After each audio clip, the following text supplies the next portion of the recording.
രാത്രി 12:15 സമയത്ത് ജിസയിലും റെന ഫാത്തിമയും ജയിലിന് മുന്നിലൂടെ ഇങ്ങനെ നടക്കുകയാണ്. ആ ടൈമില് ഈ റെന ഫാത്തിമ എന്തോ ഈ കാണിച്ചു കൂട്ടുന്നത്? ഗെയിം കളിക്കാൻ വന്നതാണോ?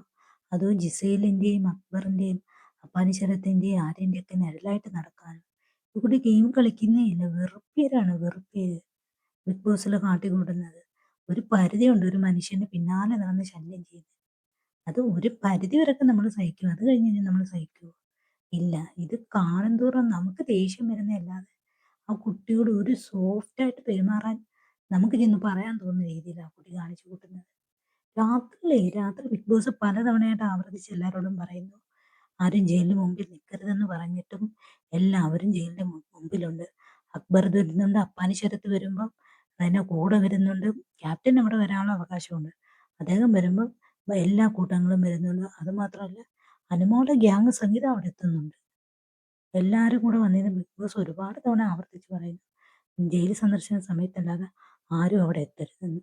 എന്നിട്ട് റെന വന്നതിന് ചൊറിഞ്ഞ് ചൊറിഞ്ഞ് നിൽക്കുന്നത് കാണുമ്പോഴെങ്കിൽ ദേഷ്യം വരുവാണ്. ആ കുട്ടി ഗെയിം കളിക്കുന്നേ ഇല്ല. എന്നിട്ടും രാവിലെ തന്നെ ഒരു ചൈനീസ് തെറി അനുവിനെ വിളിക്കുന്നുണ്ട്. ആ തെറി തന്നെ ഇപ്പൊ രാത്രി 12:30 ഒരു 100 തവണ ആ തെറി ആവർത്തിച്ച് ആവർത്തിച്ച് പറഞ്ഞുകൊണ്ടിരിക്കുകയാണ് പെൺകുട്ടി.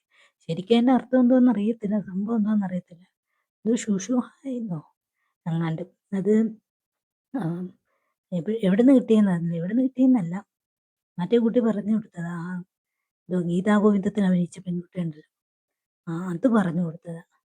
അതിന്റെ അർത്ഥം എന്തോന്ന് അറിഞ്ഞില്ല. അത് ഇങ്ങനെ പറഞ്ഞ് എന്നാൽ പലരും ഇവിടെ വിലക്കുന്നുണ്ട് റെന ഫാത്തിമയോട്. അത് പറയരുത്, അത് തെറിയാണ്, അത് ആവർത്തിക്കരുതെന്ന് പലതവണ പറഞ്ഞു കൊടുക്കുന്നുണ്ട്. പക്ഷെ ആ പെൺകുട്ടി അതൊന്നും കേൾക്കുന്നില്ല. അത് വീണ്ടും വീണ്ടും അത് ആവർത്തിച്ചുകൊണ്ടിരിക്കുകയാണ്.